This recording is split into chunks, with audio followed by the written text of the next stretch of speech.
As imagens da derrota brasileira na final da Copa de 50 ultrapassaram gerações. Um dos grandes responsáveis é Alcides Gija, autor do gol que deu o bicampeonato mundial à Celeste Olímpica. Hoje, Gija mora na cidade de Las Piedras, no Uruguai, e fala muito pouco com os jornalistas, mas conversou com exclusividade com o Sport TV sobre o Maracanaço.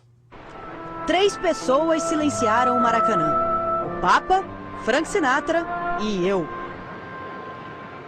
A frase é de um dos protagonistas da maior derrota da história do futebol brasileiro. O Maracanaço está perto de completar 60 anos. O Sport TV foi ao encontro do único jogador vivo entre os titulares da final. Alcides Gija, hoje com 83 anos, não se esquece do dia 16 de julho de 1950. Antes de jugar, ya decían que era campeón del mundo, ¿no? Yo siempre digo que los partidos duran 90 minutos y hay que jugarlos. Naquele ano, a Europa ainda sofria os efeitos da Segunda Guerra Mundial e coube ao Brasil organizar a Copa do Mundo. A seleção chegou à fase final, que foi disputada em um quadrangular. Depois de golear a Suécia por 7-1 e a Espanha por 6-1, precisava apenas de um empate na última partida. Os jornais sentenciavam: amanhã venceremos o Uruguai. Estes são os campeões do mundo.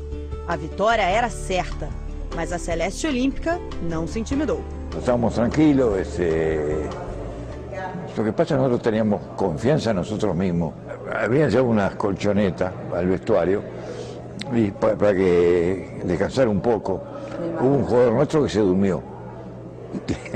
Se durmió ahí.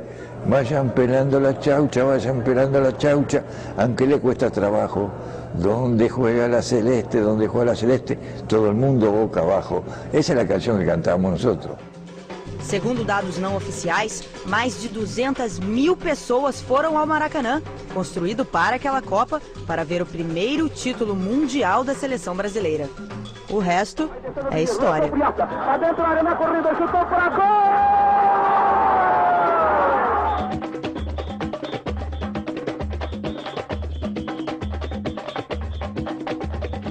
Corre, Gija! Aproxima-se do gol do Brasil e atira! Gol! Do Uruguai, Gija. Segundo gol do Uruguai.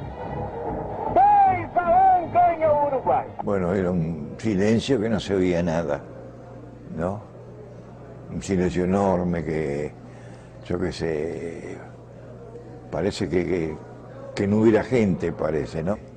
Después cuando terminó el partido estábamos todos contentos, nos abrazamos, pero si miraba uno la tribuna, veía toda la gente llorando. Entonces ahí te daba tristeza. O uniforme branco virou símbolo de azar e nunca mais foi usado. E se faltou vencedor, sobraram culpados. Yo estuve con Barbosa y me contó él que la pasaba muy mal, que le echaban las culpas a él. Y yo le dije, bueno, no tenés que hacer caso porque en la cancha son 11 contra 11, ¿no? Si se gana, ganan los 11. Si se pierde, pierden los 11, le digo, ¿no? Le dije, no te aflijas, yo sé que el puesto tuyo es ingrato, no el puesto de arquero. Na volta ao Uruguai, o que seria a chegada de uma seleção derrotada virou a festa do bicampeonato mundial.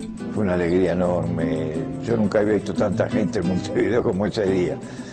Muy lindo, todo muy lindo, muy emocionante. Gija passou uma temporada na Itália, onde jogou no Roma, no Milan e na seleção azurra, antes de encerrar a carreira no Danúbio aos 42 anos. Ainda trabalhou no Cassino de Montevideo e como instrutor de autoescola.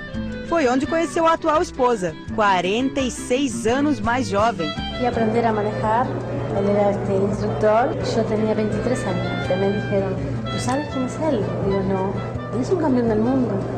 Está bien. Quem disse que o amor não rejuvenesce?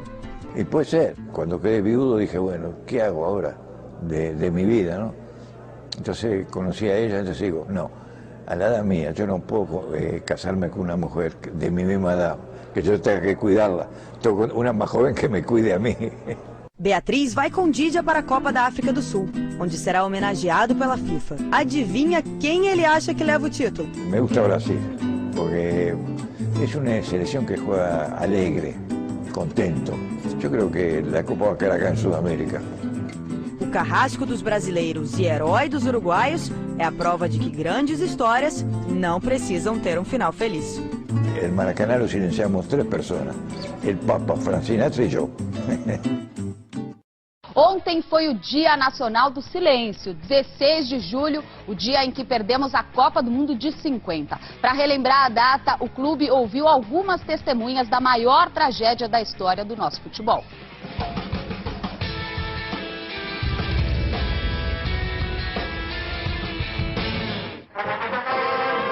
Eu sou brasileiro, tu és brasileiro, muita gente boa brasileira é.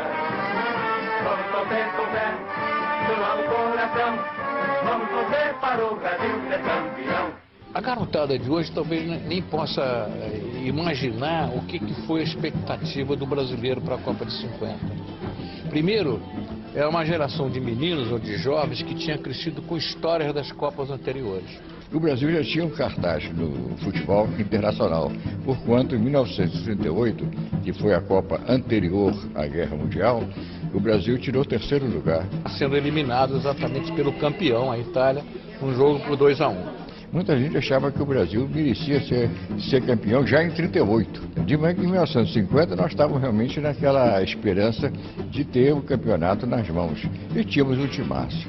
Tudo isso na cabeça dos garotos, dos jovens brasileiros na época, apaixonados por futebol, levou o brasileiro a ter uma expectativa em relação à Copa do Mundo acima do normal. O Brasil foi escolhido, né, com a obrigação de fazer um estádio, e fez o estádio. Ele fez o Maracanã, que foi um ato heróico da cidade do Rio de Janeiro, construiu logo o maior estádio do mundo.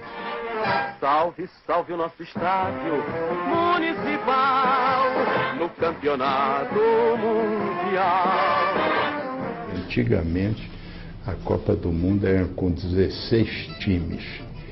E creio, como foi a primeira depois da guerra, acho que viesse, se não me engano, 13 times.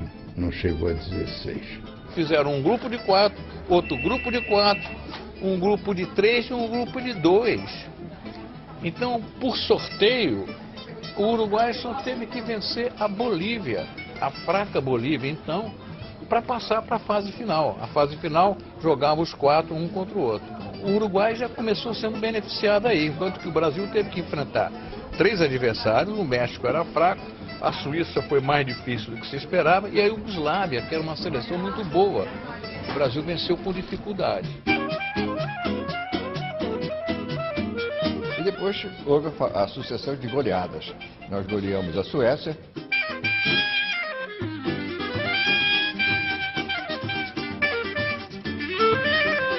Goleamos a Fúria, que era a seleção espanhola, que vinha com muito cartaz.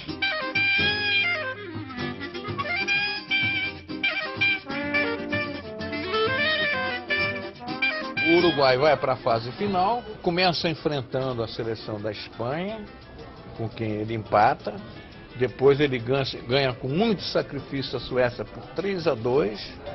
Tudo isso enquanto o Brasil vence a Suécia por 7-1 e a Espanha por 6-1. E vão para a final com o Brasil precisando de um empate. Na véspera já éramos campeões, né? Todo mundo... Não foi bem o excesso de otimismo, foi o excesso de festa, de assanhamento. Todo mundo achou que o Brasil ia golear o Uruguai. Agora, tinha uma coisa, era o Uruguai, era um time que devia impor respeito.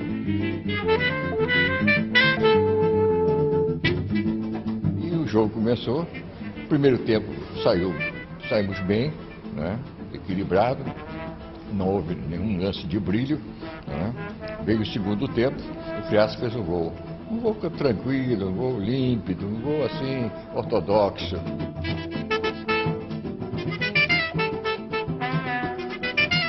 Depois o Uruguai fez 1-1. Continuávamos campeão. Houve um silêncio, né, mas éramos campeões do mundo com empate. Né? E não podíamos esperar o que veio. E o que veio foi o seguinte, né? um lance muito parecido com o do primeiro gol. Ou seja, o ponta direita, o Giga, avançou pela lateral, bem pela lateral, ele bateu o Bigode, perdendo inclusive o ângulo. Dois atacantes estavam colocados ali para fazer o gol, se a bola fosse para a área. Nesse momento em que o Barbosa desviou a atenção para olhar os dois, Giga chutou no canto, onde o Barbosa não estava dando muita atenção. Espetacular, escalado de Giga, livre, entrou na área, tirou, agarra Barbosa, solta, gol do Uruguai! O Barbosa, que é o nosso goleiro, bom goleiro, grande goleiro, goleiro do Vasco. Goleiro impecável, melhor goleiro do Brasil disparado. Aí falhou no segundo gol que deu a vitória ao Uruguai. E não foi uma falha tão clamorosa assim. Mas eu acho que isso tudo se deve à maldição, a certa maldição que a nossa memória joga em cima do goleiro. Lembramos dele só os lances capitais, negativos. Depois de 44 anos, eu acho que a coisa já aliviou bem, né? Porque eu disse, afinal de contas, a pena máxima no Brasil é 30 anos. Eu já paguei 44 anos, vocês querem cobrar mais o quê? Terminou a partida! Vitória do Uruguai por 2-1. Os uruguaios são campeões do mundo num verdadeiro milagre de Chelsea. Dizem que o silêncio não tem voz, gente. O silêncio é silêncio. Talvez foi foi o barulho pior que eu vi na minha vida, foi esse silêncio. Foi um silêncio que vinha de dentro. Um silêncio apocalíptico, um silêncio assim de Armagedon. Parecia que o mundo todo tinha parado. Foi a primeira vez que, como adulto, eu chorei. Eu chorei por uma espécie assim de... não tinha mais nada para fazer na vida. A impressão que eu tinha é que meus dias na Terra não contavam mais. Não teria mais oportunidade de ver o que eu queria ver. Isso foi um sentimento geral, não é? E que custou muito a gente digerir.